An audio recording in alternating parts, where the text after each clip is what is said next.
காவல் நிலையத்தில் நாம் தமிழர் கட்சியின் தொண்டர்கள் பெருமளவில் குவிந்திருப்பதால் அங்கு சாலை மறியலில் ஈடுபட்டு போக்குவரத்தும் பாதிக்கப்பட்டிருக்கிறது. இன்னும் சற்று நேரத்தில் சீமான் அங்கு விசாரணைக்கு ஆஜராக இருப்பதை ஒட்டி அங்கு நாம் தமிழர் கட்சியைச் சேர்ந்த ஏராளமானோர் குவிந்திருக்கிறார்.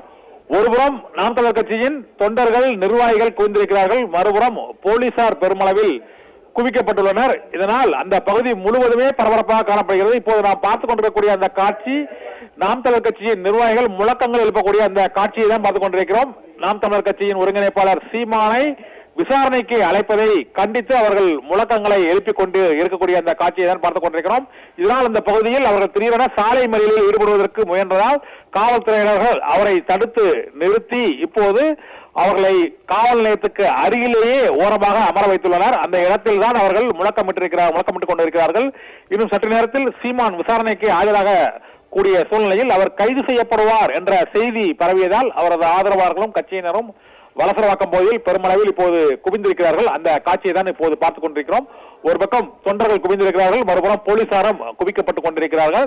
இதனால் அவரிடம் கேள்விகளை கேட்பதற்கு 300க்கும் மேற்பட்ட கேள்விகளோடு அங்கு விசாரணை அதிகாரிகள் காவல்துறையினர் 8 மணிக்கு விசாரணையை தொடங்குவார்கள் என்று ஏற்கனவே அறிவிக்கப்பட்டு அவருக்கு நேரமும் ஒதுக்கீடு செய்யப்பட்டுவிட்டது. இதையொட்டி அவர் வழக்கறிஞர்களோடு அந்த கேள்விகளுக்கு பதிலளிப்பது எவ்வாறு, ஏற்கனவே அளித்த வாக்குமூலத்திலிருந்து ஏதேனும் மாற்றி அளிக்க வேண்டுமா அல்லது என்னென்ன வாக்குமூலம் அளிக்க வேண்டும், என்னென்ன ஆதாரங்கள் ஆவணங்களை வைத்து அவர்கள் கேள்விகளை கேட்பார்கள். மேலும் பெங்களூரில் நடிகை விஜயலட்சுமியிடம் காவல்துறையினர் ஏற்கனவே நேற்று முன்தினம் விசாரணை நடத்தி இருக்கிறார்கள். அவர் அளித்த வாக்குமூலத்தின் அடிப்படையில் தான் சீமானிடம் அந்த கேள்வி கேட்கப்படும் என எதிர்பார்க்கப்படுகிறது. வலசரவாக்கம் காவல் நிலையம் உள்ள அந்த ஸ்ரீதேவி குப்பம் சாலையில் நாம் தமிழர் கட்சியினருக்கு அனுமதி மறுக்கப்பட்டதால் அவர்கள் அந்த பகுதியில் காவல்துறையினருடன் வாக்குவாதத்தில் ஈடுபட்டிருக்கிறார்கள். மேலும் அந்த பகுதி சாலையே குறுகிய சாலை என்பதால் அந்த சாலை ஆற்காடு சாலையில் உள்ள வலசரவாக்கம் காவல் நிலையத்தில் உள்ள அந்த பாதையானது மிகவும் குறுகிய சாலை. மேலும் மெட்ரோ ரயில் வேலைகள் நடந்து கொண்டிருப்பதால் அந்த பகுதியில் தொண்டர்கள் பெருமளவில் சாலையின் ஓரத்திலேயே குவிந்திருப்பதால்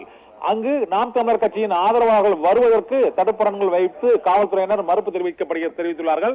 இதனால் வலசரவாக்கம் ஆற்காடு சாலையில் காவல் நிலையம் செல்லும் சாலையில் அங்கு நாம் தமிழர் கட்சியினர் போராட்டத்தில் ஈடுபட்டு வருவதால் அந்த பகுதி முழுவதுமே ஒரு பரபரப்பான சூழ்நிலை காணப்படுகிறது. இன்னும் சற்று நேரத்தில் சீமான் விசாரணைக்கு அங்கு ஆஜராக இருக்கிறார். அவரிடம் 300க்கும் மேற்பட்ட கேள்விகளை கேட்பதற்கு விசாரணை அதிகாரி தயார் நிலையில் இருக்கிறார்.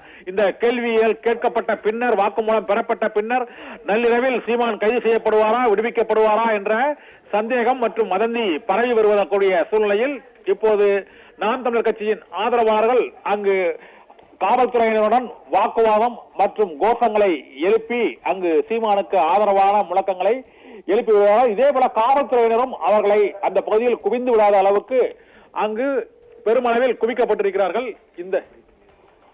இந்த சூழ்நிலையில் இப்போது காவல்துறையினரோடு அந்த சீமான் கட்சியினர் நடத்தும் வாக்குவாதத்தை இப்போது நாம் பார்க்கலாம்.